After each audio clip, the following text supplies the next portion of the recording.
So usually what happens in private labeling is it is just a small little formula change. Again, if you think about merchandise, the manufacturer who manufactures that t-shirt might manufacture hundreds of thousands of t-shirts a month, but one has Caterpillar branded on it, another one has somebody else's. That formulation is just that different that you call it private labeling. Growing a business requires a holistic approach that extends beyond sales and marketing. This approach needs alignment among people, processes, and technologies. So if you're a business owner, operations, or finance leader looking to learn growth strategies from your peers and competitors, you're tuned into the right podcast. Welcome to the WBS Podcast, where scalable growth using business systems is our number one priority. Now, here is your host, Sam Gupta.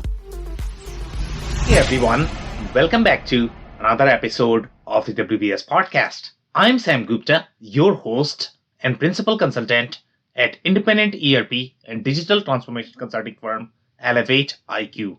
What do you buy as a consumer? Do you think you buy a product, brand, marketing hype, trust, confidence, or perception of being better, superior, healthier, wealthier, or smarter? Well, one thing any marketer will tell you is that product is the least important of all, especially in the world of e-commerce, where you can't touch and feel the product before buying. This is the very reason why private label dropshipping exists. It's the exact product you could purchase anywhere else, but you'll buy the private labeled product at a much higher price. But is that equally applicable in the B2B setting, where the buyer is slightly more educated, informed, experienced, and sophisticated? Also, what are the nuances of the private label strategies? How do you incorporate that as part of your business model? In today's episode, we invited a panel of cross-functional experts for a live interview on LinkedIn who brings significant expertise to discuss private label dropshipping. We also discussed the differences between the private label and regular dropshipping and the differences in the B2B versus B2C dropshipping.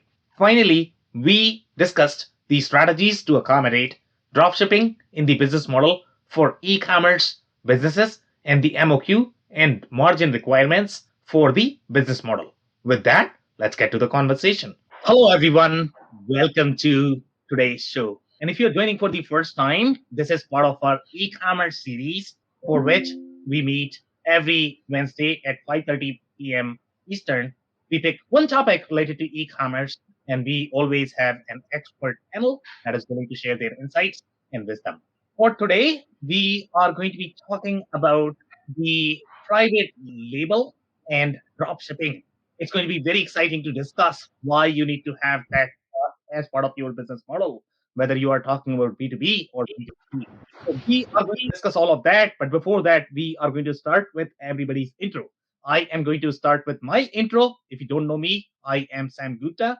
I am principal at Elevate IQ. I've been leading, ERP and e-commerce engagements for roughly 20-ish years. And, private label is always going to be part of business model. So it's always fun to explore all of those scenarios. Elevate IQ is the independent ERP and digital transformation consulting firm. We help our clients with the system selection, contract negotiation, enterprise architecture, system integration, and the ERP implementation. On that note, I am going to move to Chris for her intro. Thank you, Sam, and great to be here with everybody. Sam, I just can't believe that you have that much experience because you don't look old enough to have that much experience. Every time you say it, I just can't believe it. A lot of gel, okay? A lot of gray here. I think I'm carrying all your grays over here. Well, I'm Chris Harrington, the president and COO at Gen Alpha Technologies. We are a digital commerce company that partners with OEMs and aftermarket organizations to help them on their digital journey. This includes things like e-commerce, RMA, warranty, product configurators, and other digital solutions that they might be utilizing to improve the customer experience. So great to be here with everyone. Thank you. Okay, amazing. Thank you so much for being here, Chris. Andrew, can I move to you next for your intro, joining for the first time? Sure. I'm Andrew Deutsch. I'm an executive with a company called Smart Soda, and also have for many years been the CEO of a consulting group called the Fangle Group, global marketing and sales. We work in about 120 different countries, helping companies expand their global footprint. My my work with Smart Soda has become sort of separate. The Fangle Group is operating on its own without its CEO at the moment because I'm fully embedded and working, taking Smart Soda to the global market. We're finally a healthy alternative to all of the nasty stuff that people put in their bodies that they think tastes good. So it's a fascinating journey that I've been on with these guys too. Okay, amazing. Thank you so much for being here, Andrew. Noemi, can I ask you next to introduce yourself? Yes, thanks, Sam. So 10 years ago, I got into the industrial water sector, and I founded a company for the distribution of aftermarket products in the water industrial sector. And that's when I actually firsthand experienced a lot of the manual processes, all the siloed communications, and a highly fragmented supplier base. So that inspired me to launch the industrial marketplace AquaQuote for the water industry as well. In that marketplace, we've offered 250,000 SKUs specifically through a dropship strategy. And my latest venture is Monitor, where we help aftermarket teams in manufacturing turn low value offline parts sales into scalable recurring revenue streams. So thanks for having me. I'm excited to be here. Thank you so much for being here, Noemi. Steve, can I ask you to introduce yourself next? Thanks, and it's good to be here with Andrew, Noemi, and Chris, and you, Sam. Thanks for having us all. My name is Steve Rice. I'm the founder of .com Jungle, SR Consulting, and the Globally Conscious Leader.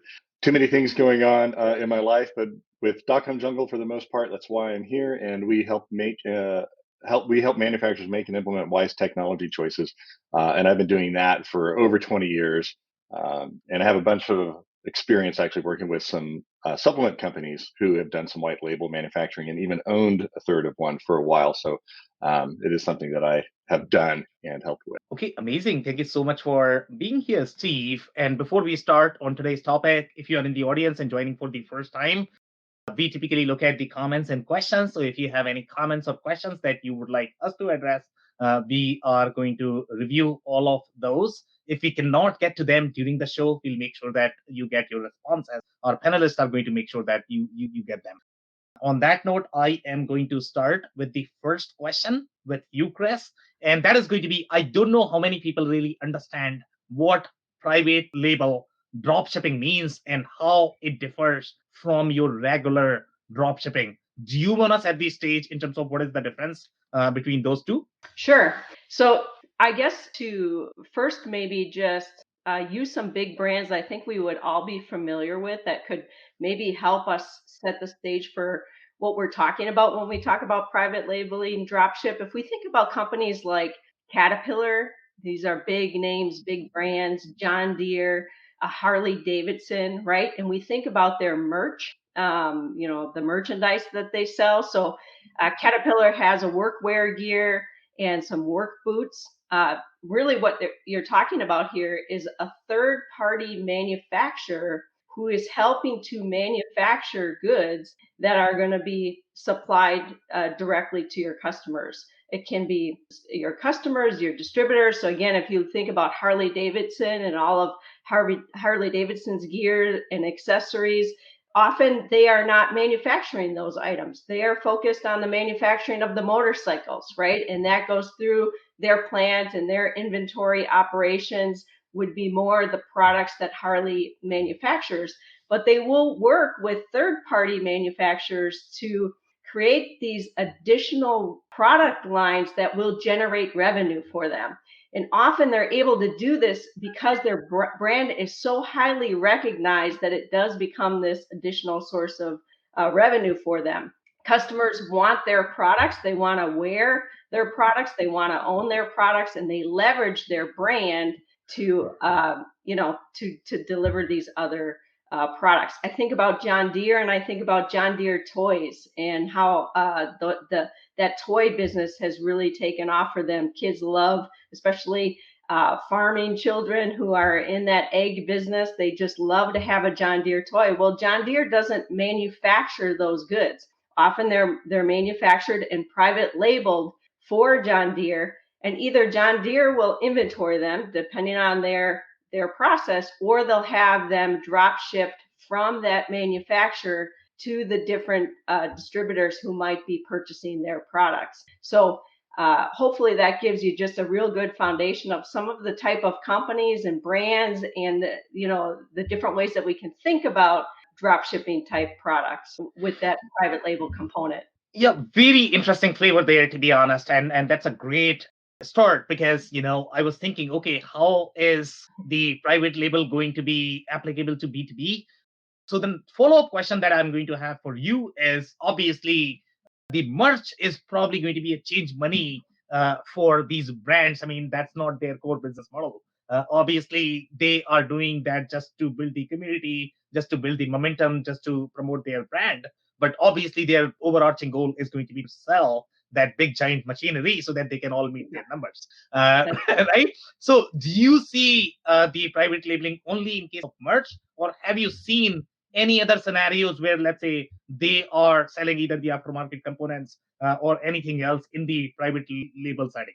Absolutely, there is other private labeled components to their products. So with any large manufacturers, again, if we talk about the Caterpillars, the John Deeres, the Harley Davidsons of the world, they purchase a lot of products from suppliers and then build that into their the whole good that they're selling. I've seen private labels for sealants, for lubrication, for hydraulics, for pumping systems, actually for many types of systems. So it's not uncommon for them to work with, again, another manufacturer or supplier, give them the parameters of what they need, or maybe work with that supplier to help with a special lubrication or a special grease that might be needed for their product.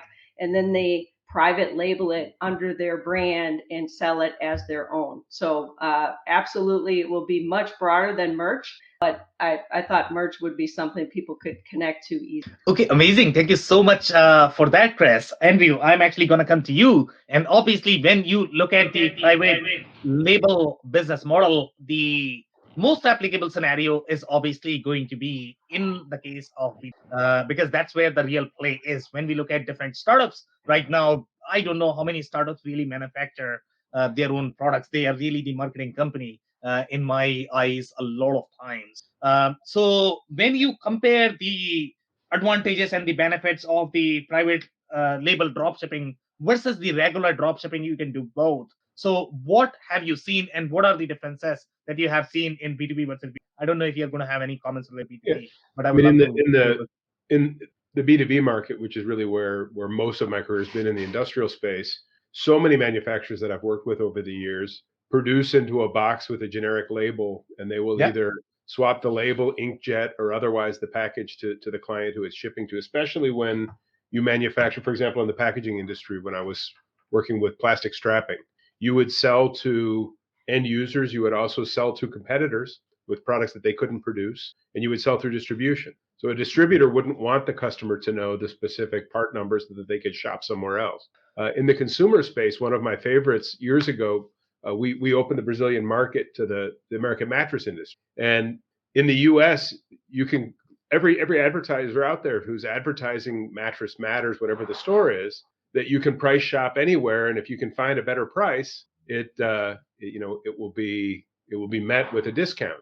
But in that industry, every store has their own names and their own serial numbers for exactly the same product. So there's lots of ways within the consumer space that it happens. But in the world of food packaging, Coke, Pepsi, all of the different major players, as well as the smaller players, tend to manufacture their syrups in the same exact facilities as everyone else. The only difference is the recipe, and it becomes, the private label also becomes the co-packing world. So there's so many different ways that these things can happen. The beauty of it for a startup, for a small company, is you don't have to have any inventory. If you properly make these arrangements, you can go online, you can sell your products out in the market, and not only is the company who's doing your private label process, co-packing, manufacturing, whatever term you want to give it, they're also your shipper and your fulfillment agent. And many of these companies that do that also have their own distribution networks with nationwide warehouses so that you could lower your freight. And there's so many other aspects to it.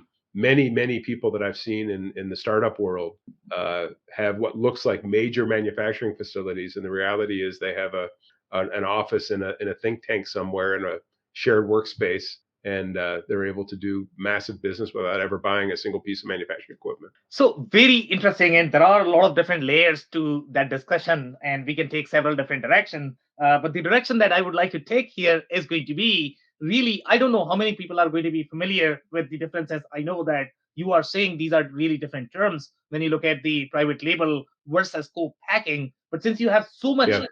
deep background from the operations perspective, so let's say if I am the e-commerce or the manufacturer, and I am trying to understand what is going to be the operational differences in these two processes when we look at the private label versus co-packing. Do you want to paint some more colors there?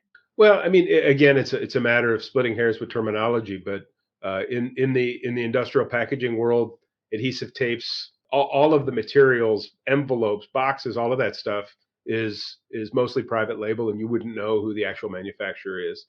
We did work in the HVAC space years ago, and no HVAC company making industrial or commercial or consumer actually makes their own filters, but they have them available in their private label packed and shipped as if they're the manufacturer. In the tool industry, I did work with a company years ago in Illinois, helping them set up their South American distribution.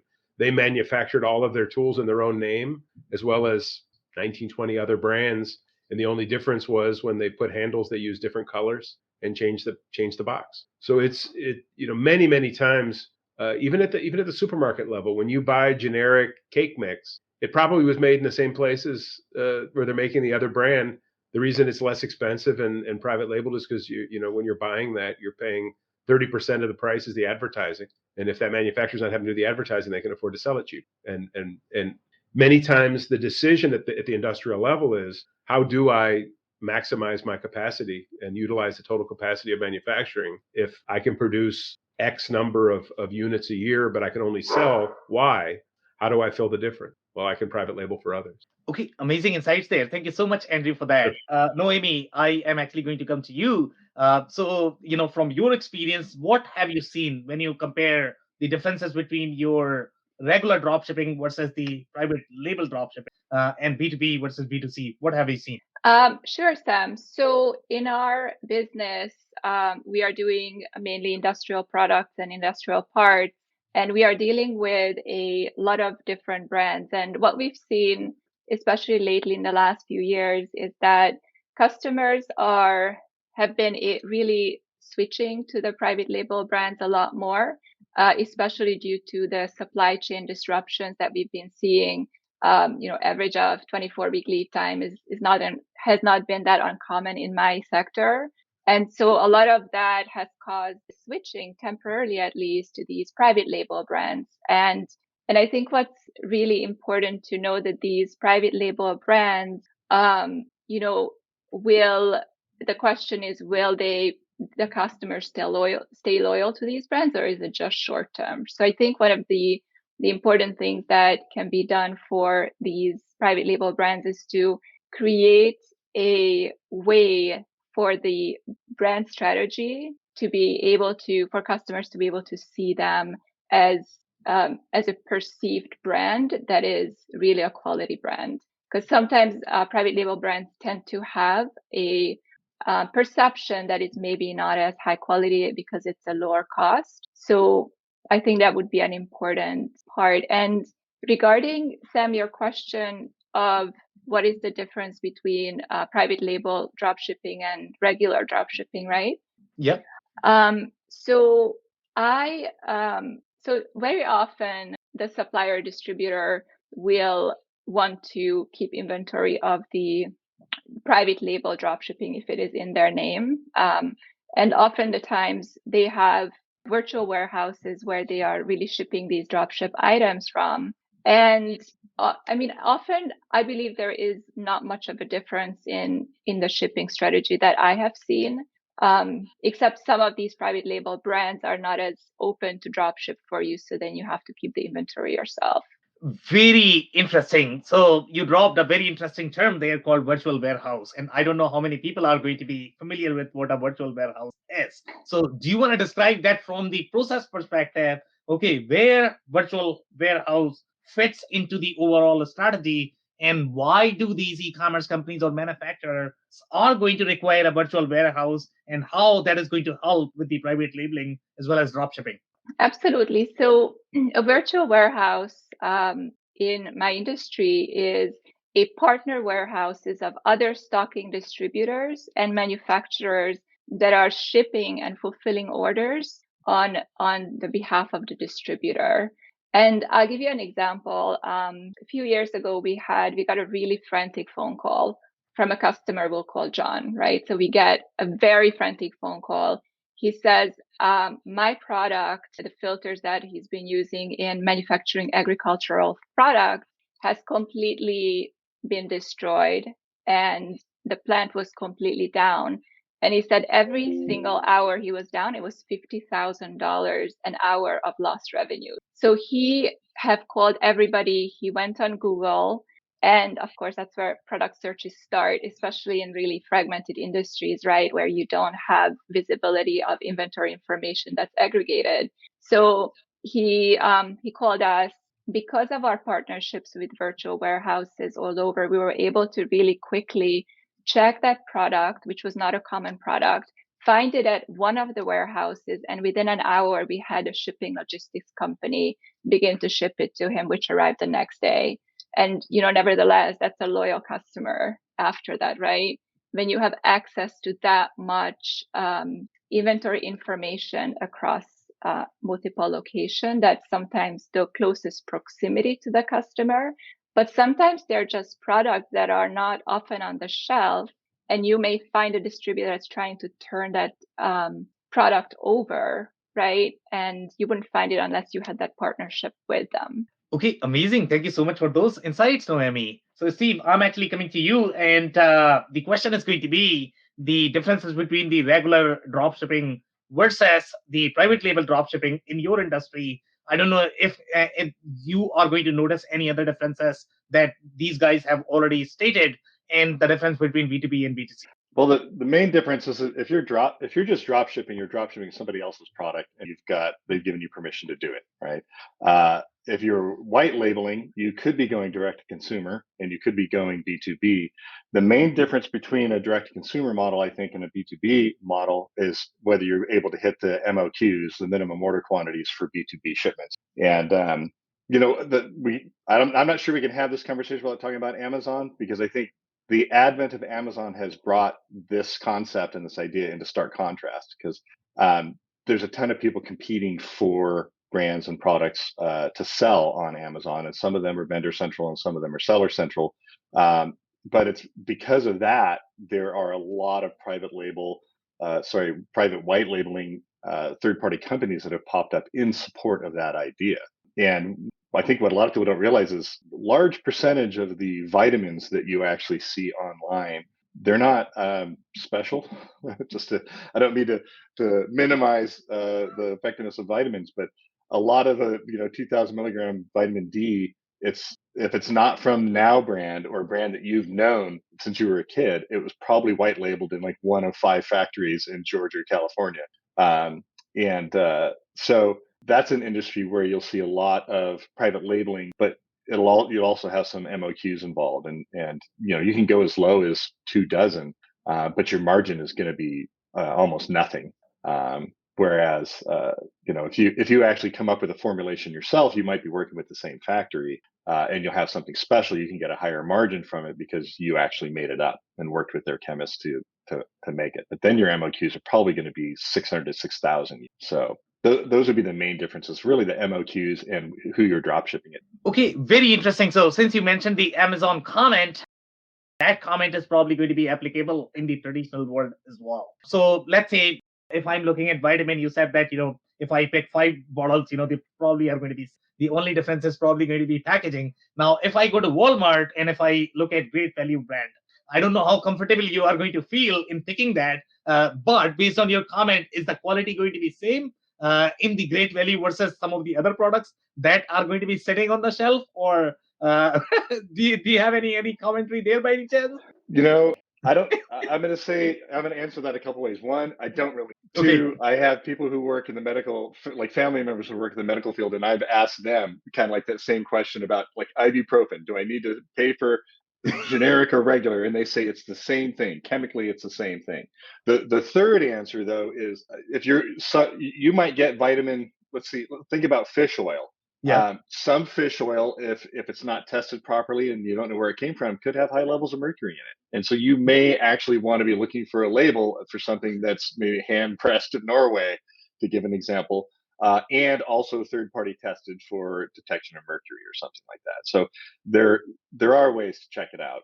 Andrew, you have a comment? Go ahead, please. Yeah, over the years, I've been involved in situations, for example, in the strapping industry, where I would go out to talk to a potential new customer in another country, and they would say to me, we don't like the product that we're getting today. It doesn't work for us. That's why we're reaching out to you, and we'll go out and we'll get the coils of material, and they were private labeled by us, and ours works better than ours because ours has the corporate name, and the other one was some distributor that they bought from. So perception has a lot to do with it.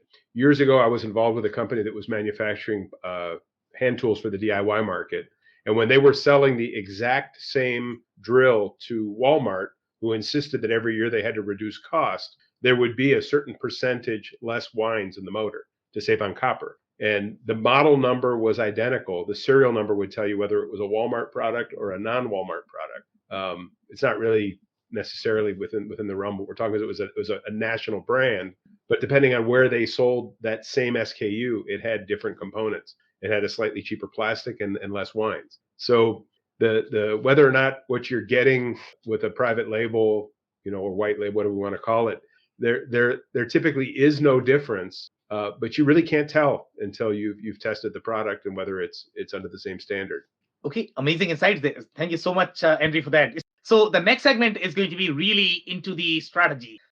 And the strategy, yes, the perception is going to be there. We all agree that the branding matters. I think Chris mentioned that if you are going to have even your merch, that plays a big difference overall in the perception of the brand, and that is the sort of the branding.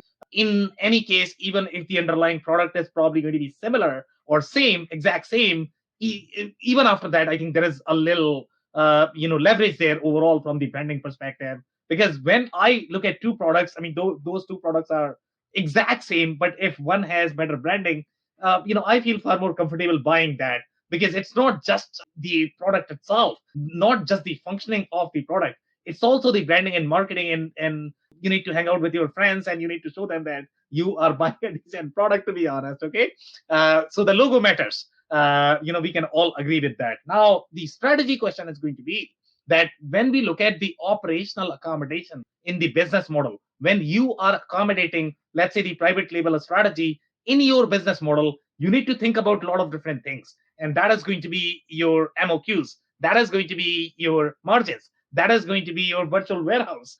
You need to have all of that in consideration when you are setting this up. So, Chris, let's say if I am the manufacturer or the e-commerce merchant who's trying to bring the private label into my business model. I've never sold in the private label business model before. So what are some of the things that I need to keep in mind to accommodate that? Yeah, I think the biggest component with, if you're going to do private labeling and drop shipping, is that you're responsible for the marketing and sales of whatever it is that, because you're not manufacturing it and you're not inventorying it. So you have that part of your cost of goods sold is not there.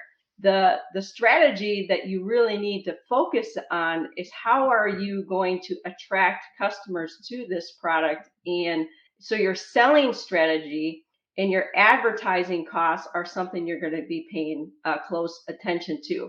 I think the reason why private labeling and drop shipping has become so popular is because how easy it is to roll out an e-commerce site today, right? So, Yep. I can be a thought leader in a space and add a shopping cart to my website today to sell third-party products and make additional revenue. So if I think about, I've mentioned on this program before that we have two girls in a farm. So we grow vegetables, we have chickens, we have compost.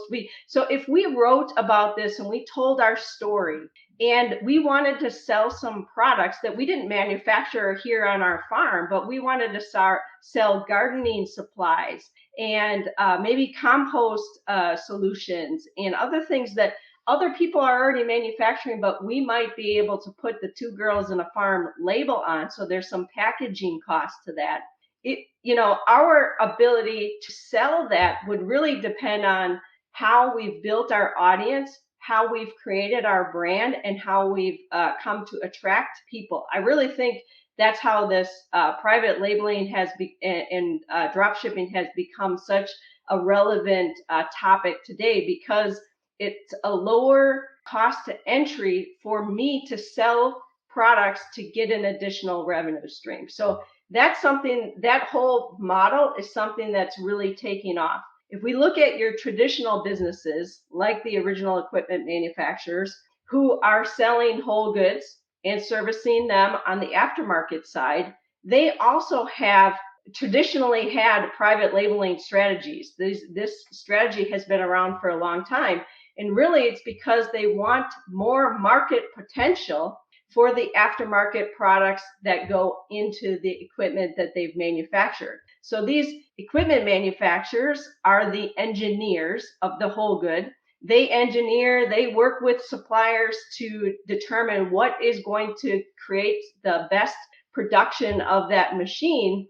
And now they want you to come back to them for all of the aftermarket components. And that's why you'll see things like Caterpillar filters. That's why you'll see Caterpillar branded filters that will be in the dealers for Caterpillars all around the world. You'll see these big brand components because they have found ways to increase their market potential to get that larger revenue stream. So I think what the strategies are really, where do you have an opportunity? And it's going to depend on if you're a small B2C business like the two girls in a farm I was describing. Is there an additional revenue stream that you can get by selling other manufactured products? So you put a shopping cart on your site and you create that opportunity, and through your thought leadership, people want to buy from you. Or are you this large equipment manufacturer who has brought these products into your whole goods, and now you're going to private label so that anybody who owns and operates your equipment comes back to you for all of those components, not goes out searching for the original equipment manufacturer of that filter or that pump or that gear case or that whatever component. So it's really determining which suppliers will enable you to do that as well. When you're a company like Caterpillar, they have large purchasing power. And if Caterpillar defines a vendor as their preferred supplier, that supplier is going to be very happy that Caterpillar has chosen them. And often they're going to want to private label for Caterpillar because they want Caterpillar's business because of the brand. Now, if you're a less known brand and you don't manufacture as much product as, say, a Caterpillar, you may not have the same purchasing power or the same ability to get the private label from that original manufacturer that the larger one does. So the strategy is identifying where you have some leverage to go back to your supplier network to find those opportunities for private labeling, because typically there's an additional cost to private labeling versus just buying and selling the original manufactured product. So those are some thoughts there, Sam. So very interesting commentary, and I think we are going to touch a little bit more on the cost side of the equation. I think that's where the trick is. So I believe somebody mentioned, I don't know whether you mentioned this, that as the private level company, if I am relying on somebody else to manufacture, to inventory, to ship, then pretty much everything is done by them. The only thing I'm doing really is the sales and marketing, but they need to have the enough margins to be able to deliver this good. And if they are doing everything, I don't know who's going to have the clout and control in the equation. If you are somebody like Caterpillar, I don't know how many companies can afford to really mess with Caterpillar, to be honest. But let's say if they both are pretty much at the same level. So who typically controls the buying cycle? Let's say if the manufacturer is, let's say, equally big, and the supplier is equally big, do you see any scenarios where you might see that, okay, a company started as the private label, but then they started promoting their own brand because they had more power in the equation? Yeah, I think it's going to depend on how many revenue streams that other manufacturer has. So if they're selling exclusively to Caterpillar for those products and Caterpillar gets all of the business, then it better be larger than what that manufacturer can do widely on their own without a Caterpillar, right? So in that scenario, that's what it would depend on, the demand for the product overall. Okay, amazing. Thank you so much, Chris, for that. So, Andrew, I'm actually coming to you. So, when you look at the accommodating this in the business model, what are some of the considerations that you have seen when these companies are going to determine the MOQ? And I think MOQ is going to be applicable, in both cases. It's going to be for manufacturer as well as for supplier, and the margins as well. You know what? Aligning with what Chris was saying, at the end of the day, most of us recognize that our most valuable asset as a business are our customers. So Yep. if I have customers who are currently buying A, B, C, and D from me, they know me, they trust me, and there are products that I know that they need and can get from me, but I don't have the capability of manufacturing. I don't have the capability of stocking, inventorying, all of those things. If I'm in that position, this is a process that's golden for me because I can have a line of additional 30 items that my customer will buy that I can make a profit from and make them happy with that product because they know they're getting it from someone who's going to stand behind it. Now, if I'm a manufacturer of products in this food industry, I could be on 300 websites selling my product through them with my brand. And many of those websites might say to me, you know what, we also want a private label version of it. And we could stock both with just literally changing the label on the box. Yeah. So it depends on whether you're on the manufacturing side or the selling side as to what your strategy is going to be. But at the end of the day, as long as you know that somebody can reliably make something that will satisfy your customer and broaden your line, the strategy is pretty clear and easy to contemplate in terms of how you're going to go forward. Okay, so we are going to add one more layer to this discussion, and that is going to be channel conflict.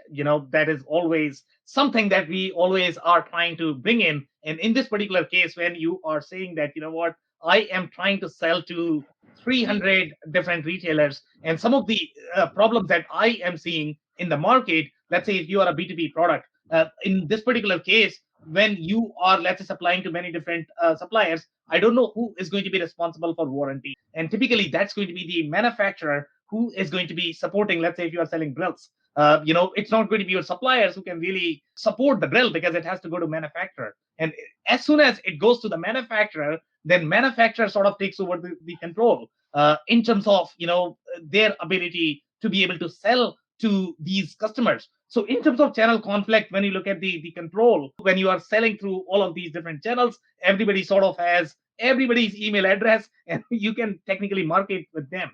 So what would be your recommendation when you are talking about the channel conflict and the control when you are operating in the private label dropshipping mode? Yeah, well, first, I'm not an attorney, so I don't want to get into the product liability side of it because I'll end up saying something that will be wrong and, we're not going to go there. But in terms of the channel conflict, if you're the manufacturer and items are out there being sold either cheaper than what you do or into markets that conflict with yours, that's something that has to be pre-negotiated with the folks that you're working with or seen as an advantage that your product is being sold. I equate it to middle school elections for your class president. If you want a female to be class president, what do? You nominate 4 boys and a girl. And guess what? The vote's split between the boys and the girl gets it. So if you're looking at the market and there's other competitors out there who could take that customer and produce that white label product or the private label product for them, and you let them grow their business, basically, what do they say? I'm trying to think in English. To raise a cobra to bite you. Why wouldn't you pick up and do that business? Because at the end of the day, you're selling it at a lower price, but you're also not using your total marketing cost and and everything else in it. So your margins can actually be better selling it for less through those channels. There's a whole bunch of layers, and it really situational as to how you want to address that question. I'm going to stop this. He wants to say something. Go ahead, Steve. Well, I have a story along those lines. We're talking about, well, the whole business aspects of this. There is a very successful and very profitable supplements company in Southern California who I won't name, whose business model is to white label, and they do it very well. And their goal is, as Andrew mentioned earlier, is to maximize the capacity of the facilities that they're running. Because at some point they're breaking even, and they just want it to be full the whole time. And what they do though is they white label for a lot of people. And let's be clear, most white labeling companies, for those of you out there who are like, I'm going to go white label right away, they fail because they don't have branding. I mean, there's a large volume of companies out there who are taking advantage of, to put it sort of in a negative way, all the young consumers and people who just came out of, I don't know, college or high school and think they know how to sell something. But in this case, so they're finding the people who are successful. I actually worked with one of those who was and it might still be the largest retailer of vitamin D and weight loss supplements on Amazon for years and years. And the company that made all their products was basically selling them to them at, roughly 30 margin. And after a while, you can look at the math and say, well, we can get a 70 margin if we buy this company and sell directly ourselves, because we already have the infrastructure here. We're already doing it. And so for them to actually pop out with a couple million, 10 million, 50 million to buy a supplements company that they're already providing, selling $20 million worth of stuff to, it'll pay for itself within 18 months. So there is a whole business model around that from the other end of manufacturing and white label dropshipping, because they're just looking for businesses that can give them more market share. Okay, amazing. Andrew, I don't know if you're going to have any follow-up comments. Yeah, years ago, I was working with a company overseas that manufactured welding equipment, and there were 40 retailers in the U.S. selling the exact same piece of equipment with a different colored case in a different brand. And again, you would read the reviews that were out there, and certain of them were horribly made. They didn't work, and others these were the best ones, and this is the company you can trust. And at the end, I think 3 out of the 12 that were doing it survived and became very profitable businesses, until the company overseas that made the welding equipment set up their own business in the U.S.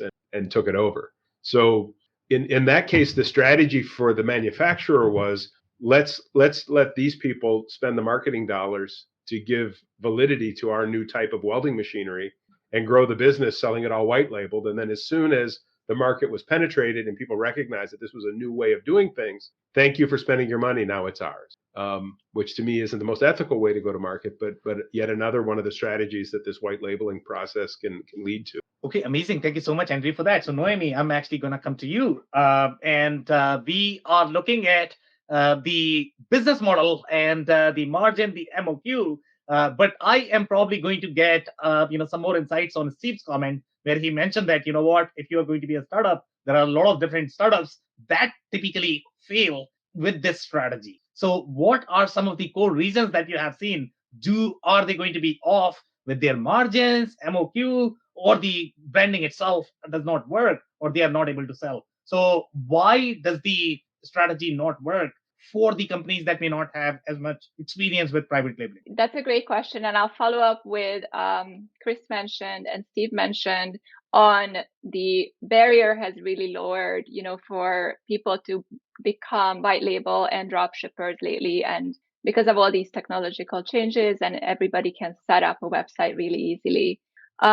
What's really important really around the strategy is, what type of relationships do you have with your suppliers, right? And really setting up those relationships and making sure that those terms and conditions around shipping times, how quickly can they deliver the product, and all of those KPIs when working with these partners have to be matched. I think a really great strategy for companies to consider when considering private label is, let them identify all of the product categories that they are currently selling and do some either customer surveys or KPIs on what are the products that have the highest margin, what are the products that are most demanded but not available from the current product portfolio, and then what are some maybe underserved market as well as complementary products to the current offerings. So I think coming from that perspective, companies can really find the right product to bring in and set up the right margins. And often, the margins are going to be, like you said, if it's coming through a channel conflict, the distributor will have to agree with the manufacturer if that price is going to be able to be put online, right? Because sometimes the prices are, due to the channel conflict, are not able to be posted online. So what I would recommend, for startups or companies that are new to private label strategies is to create, really get the offering in place. Try to create a really great product portfolio that offers the customers this one-stop shop, as well as really great ROIs and margins. Okay, very interesting. And you have actually brought up a very interesting layer that nobody has spoken so far, and that is going to be pricing. When you are working on pricing related to private label, and when you are going to be setting up all of these contracts and the agreements with your suppliers, they are sort of going to know at what price you are selling and what you are paying to them. So there is a little too much transparency, I would say, for the distributors, and they are probably going to have a lot of clout in that equation that they probably want to keep more. So from your experience, what have you seen in terms of when you are setting those agreements? Are you going to be open about the price, because you have to be open about the price, and then you are going to be transparent about the margins as well? So have you seen any strategies where you can probably manage these negotiations even though they know pretty much everything? Yeah, and that's one of the reasons why distributors and manufacturers don't want to post prices online. It's for this very reason. That's why distributor storefronts are so popular, because it really prevents that channel conflict, because every distributor really treats their customers as, that is my customer, that is not my manufacturer's customer, right? So they want that ownership and that confidentiality between their own customers. So that's one way to handle channel conflict, is really not to publish pricing online, but to keep it private for each customer. That's a strategy. And what I've seen also work well is when prices are posted online, either posting a range or agreeing with the manufacturer on what the price can be, so that other channel partners are matching that price or not undercutting their other channel partners. Very interesting. Thank you so much, Noemi, for that. So, Steve, I'm actually going to come to you, and I'm going to build up, on the pricing argument itself. Obviously, you can touch this more from the business model perspective if you like. But my question to you is going to be, when you look at the order of operations, the way the transaction is going to flow. In case of drop shipping, the supplier is actually going to get some sort of purchase order or the order that you are actually supplying it to the end consumer. So they will probably know the pricing. I don't know, how many businesses can really afford to hide the pricing. The suppliers will probably come to know the pricing. So have you seen any strategies in terms of hiding the prices versus disclosing the prices in your industry? Well, I haven't seen, in terms of B2B drop shipping and true white labeling, I have not met a white labeling company who gives a rat's what you sell it for. They only care that you meet their minimums and that they are keeping their facility at capacity. And frankly, if you're going to be selling something that's exactly the same as somebody else's, you have to have some sort of added value. And often, I think Andrew pointed out earlier, sometimes it's just perceived value. In fact, I think Sam, I think you said the same thing. Yep. Maybe we all said it. But so in the B2B world, it doesn't matter to the manufacturer, because they've got their price to you. You might be able to negotiate a different price If you've got a lot of different formulations, like say the supplements industry, your MOQ per each one might be 1,000, but you might be able to negotiate that down because you've got 52 products instead of two. So the other answer I would say about pricing from the consumer standpoint is one of the great reasons to do this is if you're really good at marketing, this is your opportunity, and you think you have a good idea, you can use private label drop shipping to trade margin for market testing. And it's expensive, but that's one of the benefits of what we're talking about here. The other is if you do have a custom formulation that's going to be brand specific to you, you can start with a custom formulation. And once again, I'm just going to keep using supplements as an example. Then you can backfill with call them generic but white labeled products to increase brand awareness, or you can do it the other way around. So that's really why I think if you're going to get into white labeling, that's why you want to do it. Otherwise, I don't know. It can be a little bit. It's a little bit predatory out there in a certain way. People buying generics, relabeling them, branding them, and selling them as if they're to people that live in Beverly Hills 10 times, right? So I don't know. Yeah, very interesting. So maybe you want to touch your own comment, about companies failing with the private label strategy. So from your experience, when these companies are going for private label, why do they fail? Or do they struggle with marketing? Do they struggle with demand? Or they just can't, do the math for the margin and MOQ? And that's where. So where do they fail, Steve? Marketing and demand together.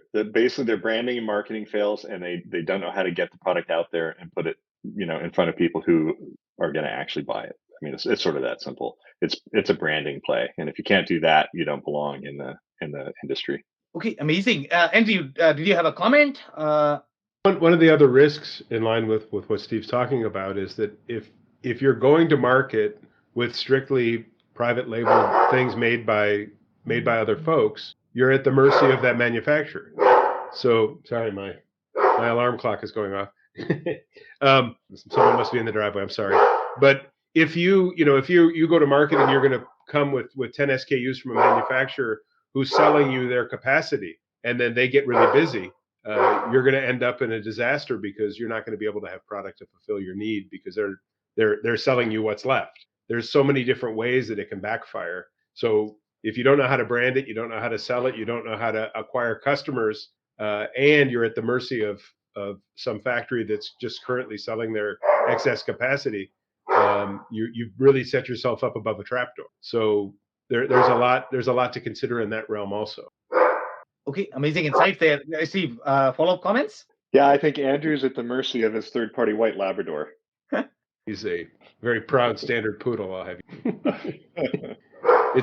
He's in charge of the alarm system in the house. It's a white labeled alarm service. Okay, guys, so we have some more time for any comments that you guys might have because before we do our closing advice. Noemi, Chris, Steve, anybody has any comments? I think, just to maybe contribute to some of the things that have been said here, I think white labeling is highly competitive as compared to private labeling. So, maybe we should distinguish a little bit between the two because we've been using them slightly interchangeably here. Typically white labeling means that there are many sellers for a similar product, right? And because you have that scenario, you are going to have lower margins and you're going to have to pay attention to your pricing.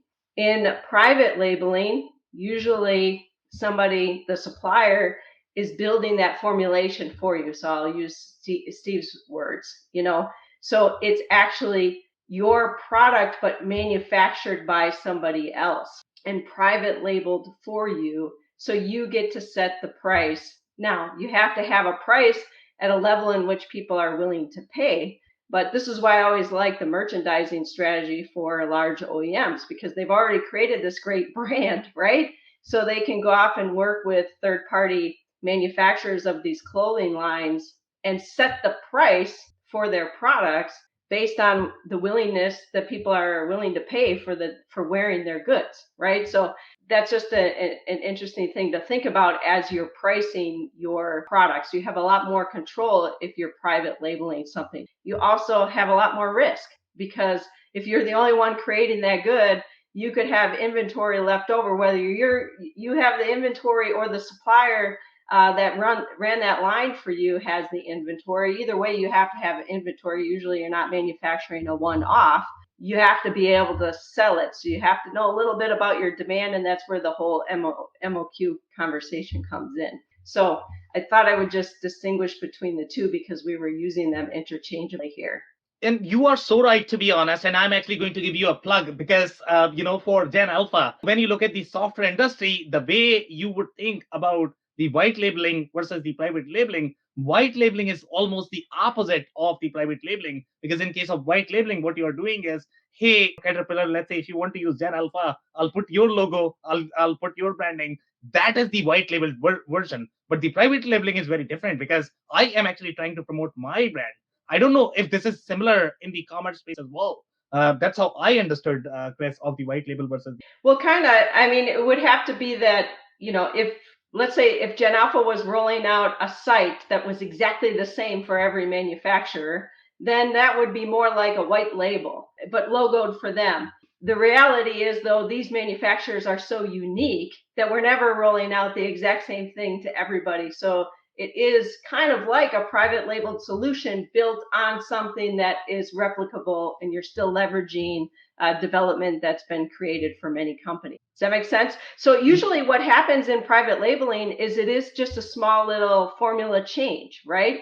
Again, if you think about merchandise, the manufacturer who manufactures that t-shirt, right, might manufacture hundreds of thousands of t-shirts a month, but one has Caterpillar branded on it, another one has somebody else's. That formulation is just that different that you call it private label. If I'm just selling the t-shirt and I sell the t-shirt at Walmart, Kmart, well, I don't even know if Kmart exists anymore, but Target and all these other places, then it's just a t-shirt. That's a white label at a different place, and it's going to have a very competitive price.